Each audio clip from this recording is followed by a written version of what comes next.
পুরান ঢাকার মতো জীর্ণশীর্ণ দালান, খোলা জানালাগুলো সাক্ষ্য দিচ্ছে ভিন্ন ভিন্ন প্রতারণার গল্পের। এই শহরের চার দেয়ালে বন্দীদের আর্তনাদ শোনার যেন কেউই নেই। বন্দি দশায় ভেঙে যাচ্ছে অসংখ্য তরুণের ইউরোপের স্বপ্ন। দালানগুলোর অধিকাংশই আবাসিক হোটেল, যেখানে প্রতিদিন তৈরি হচ্ছে আটক, অত্যাচার আর নিপীড়নের নতুন নতুন কাহিনী। এটি কাঠমান্ডুর থামেল শহর। ইউরোপে পাঠানোর স্বপ্ন দেখিয়ে তরুণদের এই শহরে এনে আটকে রাখছে দালাল চক্র। অস্ট্রেলিয়া ও কানাডা যাবার কথা থাকলেও গন্তব্য শেষ হচ্ছে নেপালে এসেই। 20 থেকে 30 লাখ টাকার বিনিময়ে কেউ কেউ মুক্তি পেলেও প্রাণনাশের হুমকিতে পরিবারকে জানাতেও পারছেন না নিজের সবশেষ অবস্থান। দেশটিতে মানব পাচারের শিকার ও প্রতারিত হওয়া এমন কয়েকজন তরুণের সন্ধান পায় এখন টেলিভিশন। দালাল চক্র আমার থেকে 8 লাখ টাকা নেয়। নেওয়ার পরে 1 মাস পরে আমাকে নেপালের ফ্লাইট দেয়। নেপাল থেকে তোমার ফিঙ্গার হবে, অস্ট্রেলিয়ার ফিঙ্গার, দেন তুমি অস্ট্রেলিয়া ঢুকবা।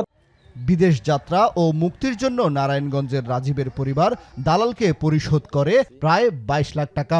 অস্ট্রেলিয়া নেয়ার কথা বলে তাকে নেপালের একটি হোটেলে আটকে রেখে দফায় দফায় এই টাকা আদায় করে ওই চক্র। পরে চক্রের সদস্যরা স্থানীয় সুইট টাউন হোটেলে তার পাসপোর্ট জিম্মি রেখে পালিয়ে যায়। ওই হোটেলের বকেয়া বিল এসেছে প্রায় 2.5 লাখ নেপালি রুপি। ভাড়া ও জরিমানা পরিশোধে অক্ষম হওয়ায় রাজীবের পাসপোর্ট আটকে রেখেছে হোটেল কর্তৃপক্ষ। যা পরিশোধ করলেই কেবল দেশে ফিরতে পারবেন এই স্বপ্নভাঙা তরুণ। ওদের কাজে এটা মানুষজন আইনে হ্যারাসমেন্ট করবো, টাকা নিব। হ্যাঁ, এই ডর বয় দেখাইতো, আমার ফ্যামিলির ডর বয় দেখাইতো। কেন আমার ওয়াইফ আছে, আমার 2টা মেয়ে আছে, আমার আটকায় রেখে এই অবস্থায়। হ্যাঁ, হোটেলও অনেক টাকা আটকা, প্লাস আমার পাসপোর্ট ওই হোটেলে ও দিয়ে রাখছে। 6-7 महीने पहले भी मेरे यहाँ रह के जा चुका है वो, इसीलिए हमने पहचान के हिसाब से उसको यहाँ रखा था और बोला कि इसका जिम्मा भी नशीमी लेंगे। কাজের অনুমতি না পাওয়ায় দেশটিতে স্থায়ী বসবাসকারী বাংলাদেশির সংখ্যা খুবই কম। বিজনেস ও রেসিডেন্স ভিসা মিলে এই সংখ্যা 100 জনের মতো। গেল সংসদ নির্বাচনে দেশটি থেকে পোস্টাল ব্যালটে নিবন্ধন করেছেন মাত্র 47 জন বাংলাদেশি। অথচ গেল কয়েক বছর দেশটিতে ভ্রমণকারী বাংলাদেশির সংখ্যা ছাড়িয়ে গেছে 50,000-এর বেশি। কিছু বাংলাদেশি আছে যারা পরিযায়ী শ্রমিক হিসাবে কাজ করেন। আমরা যারা আছি গুটি কতক 60-70-100 জনের মতো আছি, এমবেসি সহ, যারা বিজনেস ভিসা, রেসিডেন্সি ভিসাতে আছি। কিছু লোকজন আসলেই সত্যিই আসতো, তারা রিয়েল কজ যে তারা ভিসা অ্যাপ্লিকেশন সাবমিট করতো ভিএফএস গ্লোবাল নেপালে।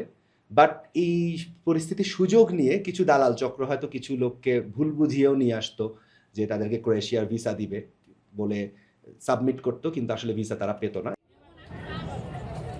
কাঠমান্ডু শহরের এমন অলিগলিতে প্রতারণার শিকার অসংখ্য বাংলাদেশি তরুণের সন্ধান মিলছে। ভুক্তভোগীরা বলছেন ইউরোপের কথা বলে তাদের ছেড়ে দেওয়া হচ্ছে নেপালে।